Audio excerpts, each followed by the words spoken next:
Carolyn Dube here. Oh, what's the play for today? Well, today I'm playing around with a gel plate and ping pong balls. Well, actually I'm doing several different patterns, but my favorite one of all the ones I'm going to do is the ping pong ball. And you're going to see how you can use this on a gel plate. You might be wondering how I get my gel plate this clean. Well, the only way it gets this clean for me is when it's brand new. Now, once I got this size gel plate in my hand, all I wanted to do was create a bunch of stripes of pattern going up an art journal page. So I started by putting some heavy body acrylic paint here onto the gel plate. You're about to witness something that doesn't happen very often, and that's me adding a little more paint because I didn't have quite enough for what I wanted to do. Usually I'm pretty heavy-handed with the paint, but for whatever reason today, not so much. Well, now it's time to bring in the ping pong ball. But I'm not going to use it round. Oh, and by the way, these are incredibly inexpensive, sort of little cheapy ping pong balls that are uncrushable. Like if you squeeze them, nothing's going to happen. And that's because they're completely solid, so the air can't escape. Bring in sharp pointy pokey tool and very carefully poke a hole in the ping pong ball. And now you can squish it and it will hold its shape. So I just kind of push these down and you get all these fun little shapes with it. And every time you do it, it's different. So you get all sorts of different little similar shapes, but each one unique. And that's why I've got more than one of these little crushed ping pong balls here. Because each one's different, it creates a very organic look to this.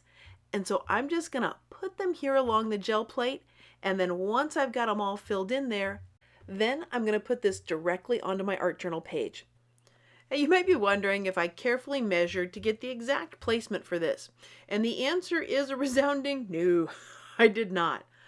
I did know that the page was about as wide as this gel plate, so I knew that much, and then it was just kind of stick it down somewhere, and we're going to see how this all turns out.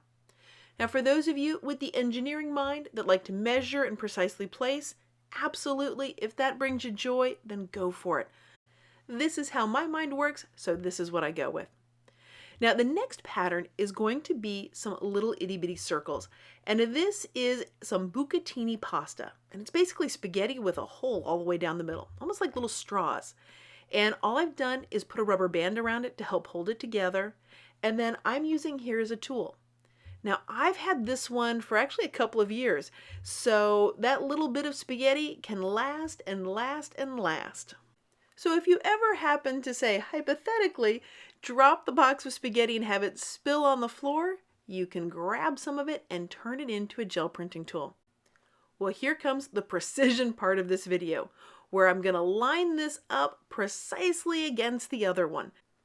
Of course, it's not that tough to do when you can see where the edge of the other one is, and you can see the exact edge of that gel plate when you put it down. So it's really a breeze to get those things lined up.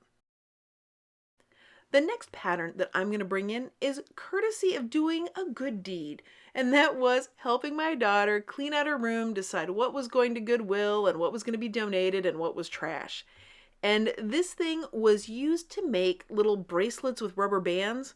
Well, here's the thing. It has these little U shapes to it that look like either horseshoes or U's, and it makes a great pattern.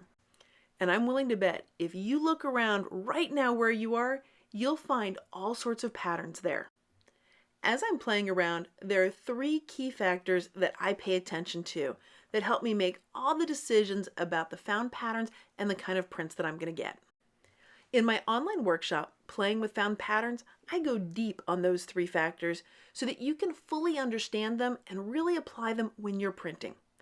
And once you understand how all this works and what you can adjust and adapt and how making little changes can make a huge difference in your prints, you can take one printing tool and get a wide variety of looks from it. You can find all the details about the workshop over on the website at acolorfuljourney.com, and yep, there's a link down below for you. Now that I've got 3 patterns on the page, I'm going to repeat them to fill in the rest of the page. But when I say repeat, it doesn't mean it's going to be exact.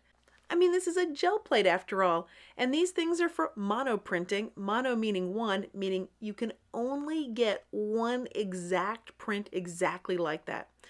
And so these prints won't be exact, these strips of color or pattern that I'm putting on here, but they will be very similar, they will be related. I'm using the same tool, but again, not exact, so it's going to keep this page very organic feeling. Those of you that have seen a bunch of my videos before know that I love to use color. I love to play with the rainbow.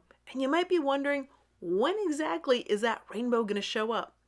Well, it's actually not on this page.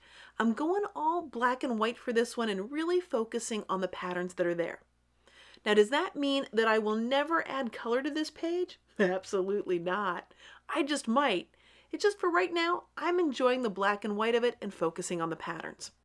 But if I decide to add some color to it, you bet I'll share it here, so make sure you hit that subscribe button. That way you'll know as soon as I've got a new video out. I've had fun playing with all three of these pattern makers today, but the ping pong balls have brought me an exceptional amount of joy and fun. And I'm willing to bet if you look around right now, I mean really, just take a look around, I'll bet you can find stuff that you're willing to get paint on that would make a fun pattern on your gel plate. Places like your trash and your recycle bin, those are gold mines of patterns. As I put this pattern here on the bottom, one of the things that I love about the edge of it here is that it's going to be hanging off the edge, and it's really going to clearly look like it's hanging off the edge. I love it when patterns do that. Just one more pattern here, and this page will be completely filled in. Next time that you're gel printing, if you're looking for a pattern to add into your print, take a look around your home because there are all sorts of gems and treasures waiting for you to put onto that gel plate. And if you'd like to go deeper into using found patterns, if you want to understand those 3 factors so that you can apply them to your prints, then check out my workshop called Playing with Found Patterns. Thanks so much for being here, and thank you for letting me be a part of your colorful journey.